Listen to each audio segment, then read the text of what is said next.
I'm on board one of the iconic Victoria Harbour ferries. These tiny vessels do a lot of travelling. Each season they make over 90,000 stops and cover up to 60,000 kilometres of water. This one's dropping me at the unique and always lively Fisherman's Wharf, just around the corner from Victoria's inner harbour. It's the first stop on a journey to explore some of the ways it's possible to eat on the sea. And I'm here to meet a very fishy character. Hello, Chip. How you doing? Good to see you. Chip, the mascot for Barb's Fish and Chips. Fisherman's Wharf is still a working dock where visitors can buy fresh seafood right off the boat, sample all kinds of local food fare, and view some adorable wildlife, including the cute and friendly, if a bit overweight, resident harbour seals. There are also a few more daring things to do here, like take a pirate ship adventure. Arrgh! You'll find Victoria's colourful float homes here, whose residents live in the middle of the action all year long. Today I'm visiting the local landmark, Barb's Fish and Chips, which has been on this very dock for over 28 years. General Manager Nate explains what makes them so successful. Well, a couple of things. I mean, this is now our 28th season running, right. So we've become a bit of a landmark down here at Fisherman's Wharf. Yeah. Many repeat customers visiting us, so it's really nice to see friendly faces over and over. Right. And the main reason I feel is our food. Yeah. I mean, we stick to what we do best. So it's not just for the tourists here. I mean, this is for locals. Victorians come down here themselves. And 60 to 70% of our traffic are locals, right. And we very much appreciate the support year after year. That was great. I enjoyed. Now, Barb's has been here, as you say, 28 seasons.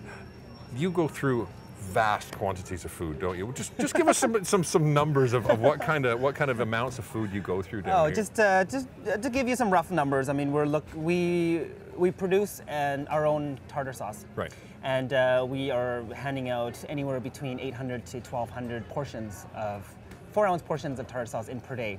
A day. In a day. Wow. And I've heard that you guys go through an incredible volume of fries. Incredible number. I mean, we're looking at about 60 tons per season. And that's only how many months? That's not a full year, No, we're is it? not a full year at all. I mean, we open from middle of March until the end of October. Wow. And in that amount of time, I mean, just only that portion of the year, we serve more fries than any other establishment in Vancouver Island. That's incredible. In the summers, we're serving about 900 to 1,200 customers. Wow. Wow. And mind you, a lot of them are familiar faces, so it's been really nice. And you actually do just about all of your own production in your own commissary kitchen, don't you? Absolutely, we do. Majority of our items that we serve through our windows are homemade. Right. And for example, like our chowder. We spent the first few years in operation just sort of crafting it. And now I think after having won the award for Vancouver Island's best chowder, I mean, we've stuck to what we do best, absolutely. Yeah. Well, Nat, we've heard all these wonderful facts and figures and talk about this food. Do you think we could actually try some of the famous Barb's Fish and Chips? Let's have some. I'm hungry myself. Let's do it. Excellent. Okay. Wow. So this is what we have here. We've got a bowl of chowder for you. And this is our famous Barb's burger. Awesome. With bacon, mushroom, and cheese. And then we've also got the one-piece halibut dinner here. And this is one of the 60 tons of fries that we're going to go through here. That's right. Excellent. Look at the big, huge, beautiful pieces of fish and bacon and potatoes in there. This is the famous Barb's burger. Barb's burger. As my good friend Samuel L. Jackson would say, that is one tasty burger. So, delicious. Absolutely fabulous. That's one of the best pieces of fish I think I've ever had.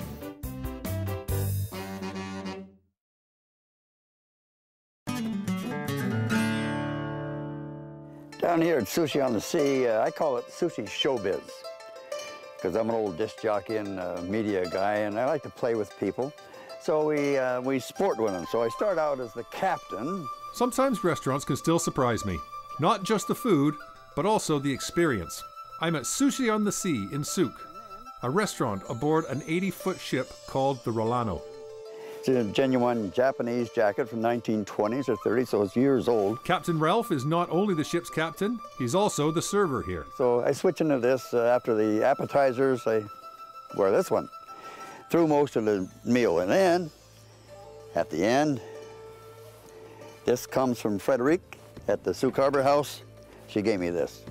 Pretty spectacular, right? Can't argue with that, Captain Ralph. Sushi on the Sea claims to be one of the most unique dining experiences on the West Coast, and I must agree.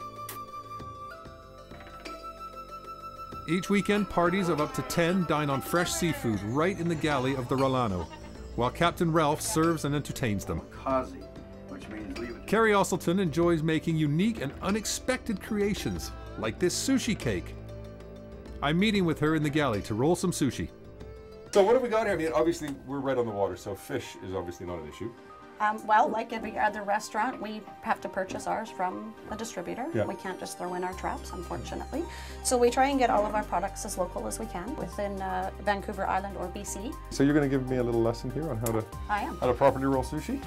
Excellent. So where do we start? Well, I've already prepared the rice, and so this is short grain Japanese rice. It's really important that we have the rice at room temperature, not in the fridge. Got the rice wine vinegar, and this is about a half a cup. Okay. And I'm gonna just add a couple teaspoons of sugar into it.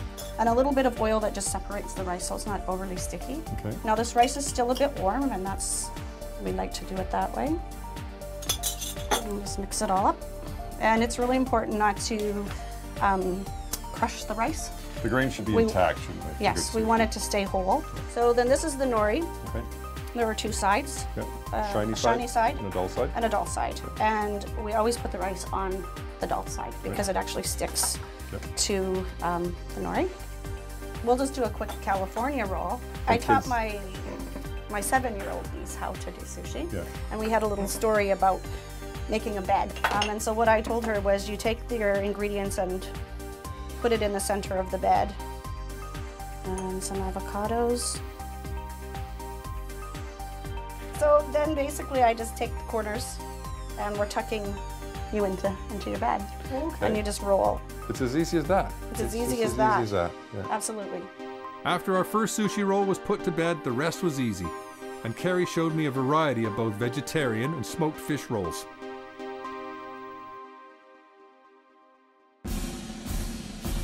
It's time to meet the real experts in eating well at sea, the Royal Canadian Navy. I'm fortunate to have been invited aboard HMCS Vancouver. Esquimalt is home to Canada's Pacific Fleet. The naval base occupies around 40 square kilometers and has been here for over 150 years.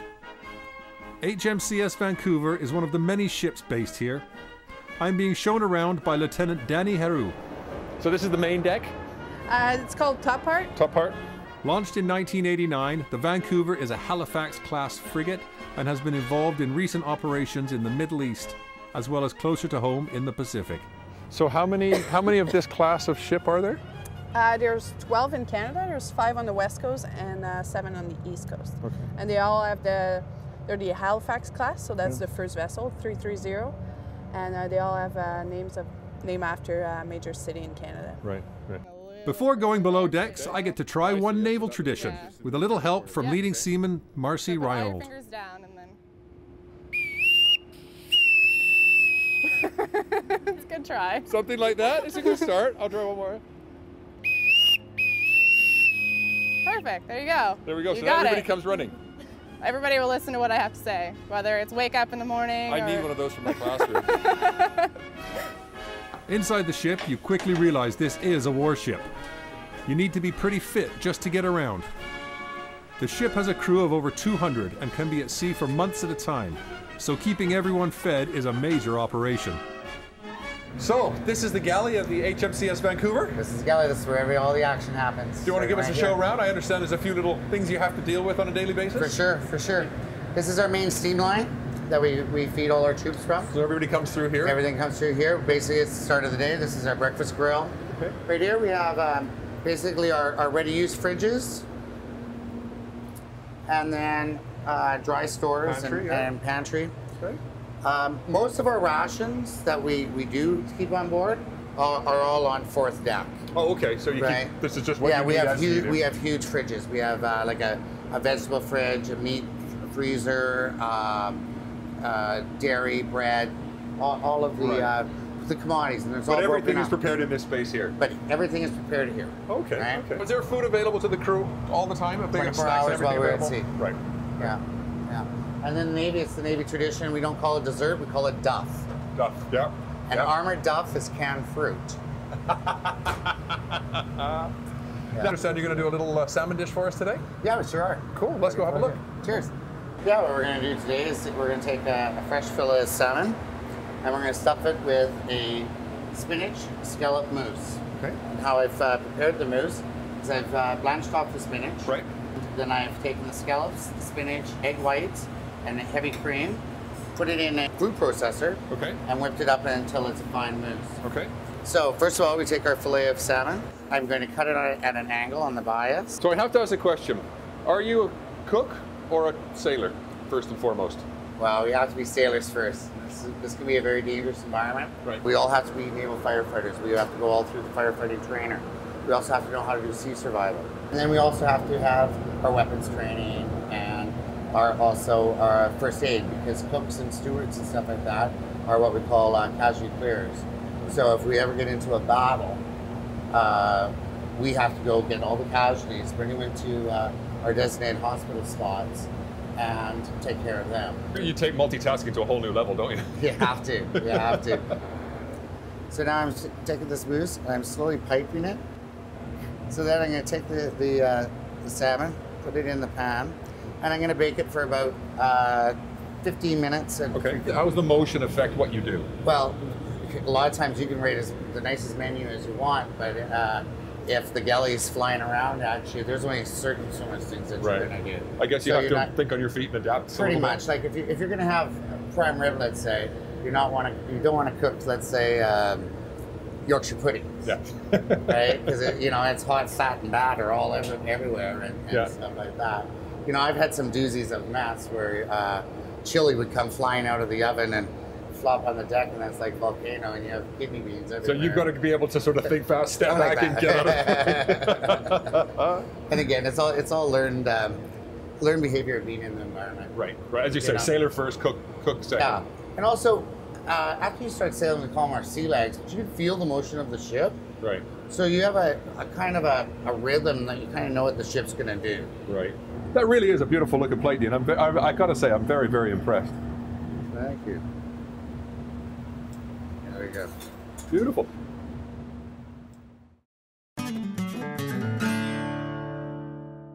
This week, we have a real special guest, Mr. Brock Armour from the Victoria Shamrocks. Thank you very much for coming in this morning. Thank you for having me.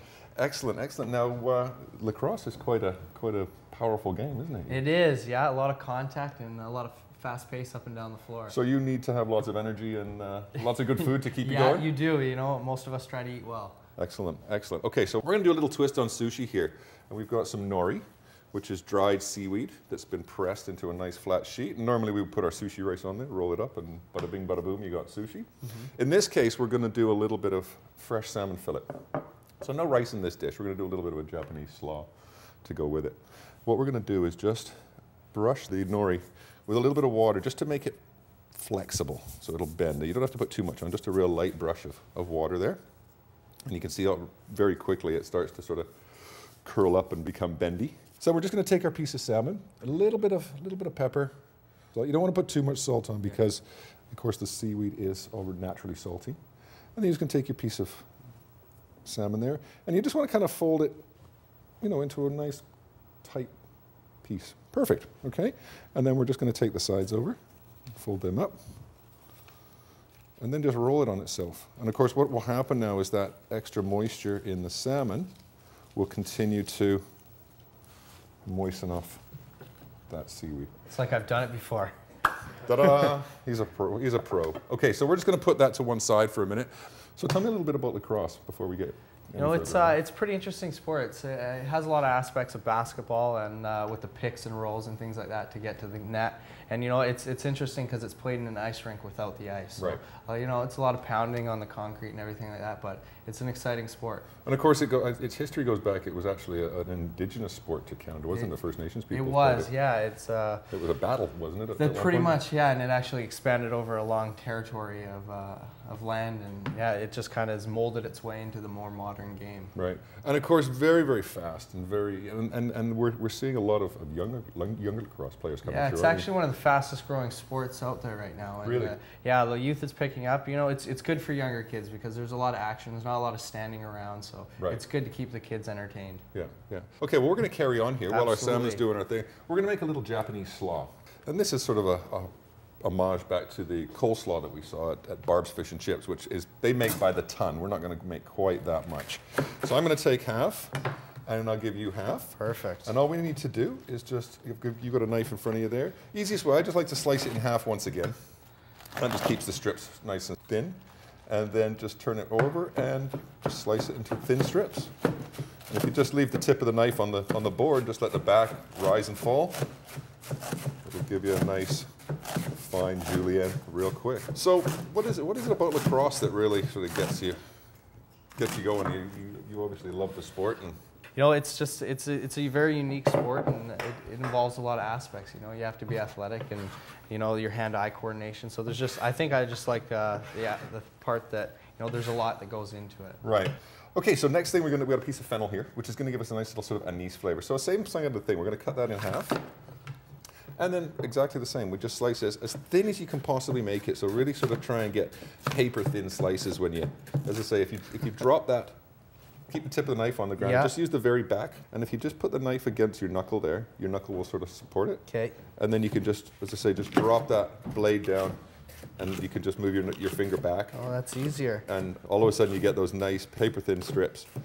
Now when you're in full season, what's your diet? What kind of, do you have a specific diet for your training regime? You know, I wish I could say I ate very healthy, but you know, I try to. Yeah. But just busy working and playing, you know, I won't lie, I eat out a lot. Right. I tend to let other people do the cooking. Right. But do you sort of make healthy choices when you're eating out? Obviously. Oh, I mean, yeah, absolutely. Especially game days, I usually try to eat as healthy as possible. Okay. So next thing we're going to do, we've got a little bit of black sesame seeds. So if you want to just toss in almost all of them, just leave a little bit back, which we'll use for garnish. And I'm going to give you a little bit of pickled ginger.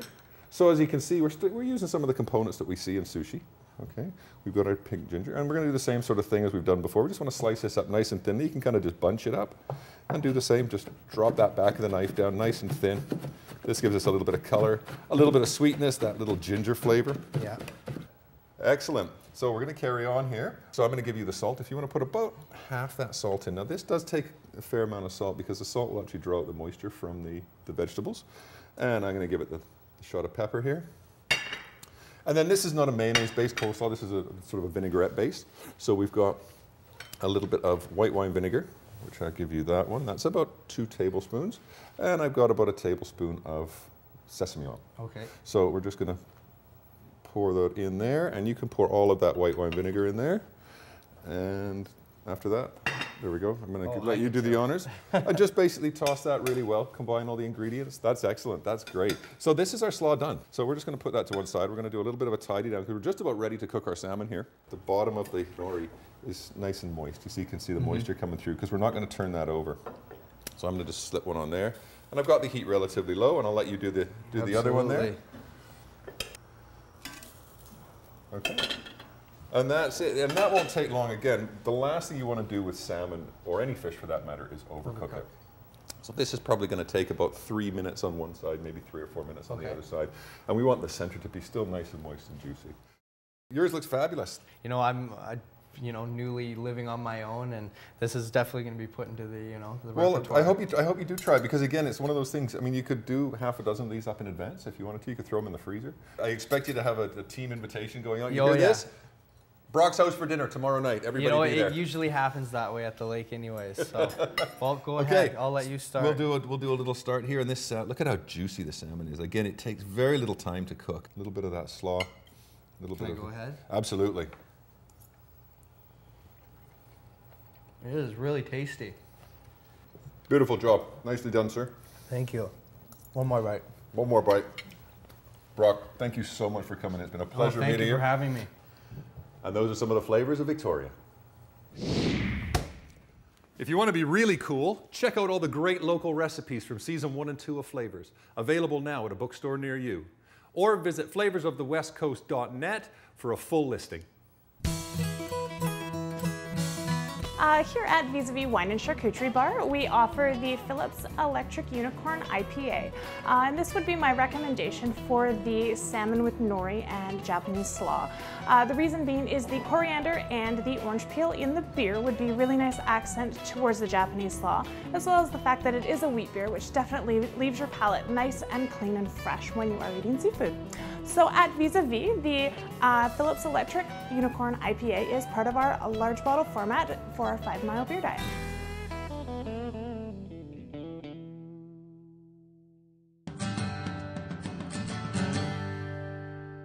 Well, Rod, we're back on dry land, and we've come up with this nice little nori wrapped salmon with a little bit of a spicy Japanese slaw.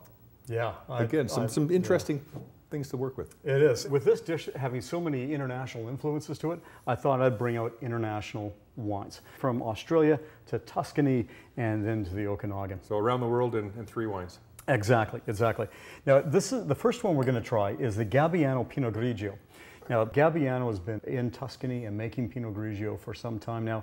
I think they've done a phenomenal job because there's the citrus element. Yeah. There is a minerality. The earthiness that the seaweed provides, that deep minerality really comes out in this Again, wine. you're getting all that sodium, you're getting all that, again, that like you say, that earthiness, that natural flavor from the ocean. That's right. Yeah. And the citrus to go with a little bit of the spice in the slaw is required. Perfect. That's a delicious wine. Isn't that great? Yeah. Again, and quite dry, but not a puckery dry, but just clean. Very clean. Yeah. Very clean. So the next one we're going to try is the Cassini Pinot Noir. Now this comes from the Okanagan, and by far one of my favorite Pinot Noirs that comes out. Now what you'll notice here, the reason why I chose this one primarily is the finish. The silky finish to this really brings out that, like the nori. It'll bring out the and interesting that you've chosen 2 reds against 1 white to go with our fish dish, which again, we're bucking the norm or the trend where people say white wine with fish and red wine with meats, and that's not the case at all, is it? Well, you know, I often get asked, how do I pair wines? And there is a chemical ability to do it, there's a chemistry to it, but frankly, you just really got to take the dominant flavor and the texture of the food that you're eating and pair the wine that will work best with it. So when I did that with this, I thought 2 reds, these 2 reds in particular, would work better with this than having 3 whites. Absolutely, absolutely. Can you see how the nori would just jump out? That's a rich Pinot Noir. It is. Pinot Noirs are generally a lighter red, aren't they? Right. But that's a nice, rich Pinot Noir. It is. Beautiful, It beautiful, is. well-rounded. Again, going to stand up to that nori. And this one was a bit of a risk. This comes from the Victoria area, which is around Melbourne. Right. And it's generally a cooler climate. So it's not as heavy as Shiraz. Right. So we think Aussie Shiraz, you're probably thinking big, rich wines. This has a lot more delicacy to it. Right. Picture just a touch of the nori and the salmon with a little bit of the slaw, the Japanese slaw. With that, well. Beautiful, beautiful, beautiful pairings, Rod. And again, I can't pick any fault with any of those pairings. And you've done it again. Cheers. Thank you very much, sir.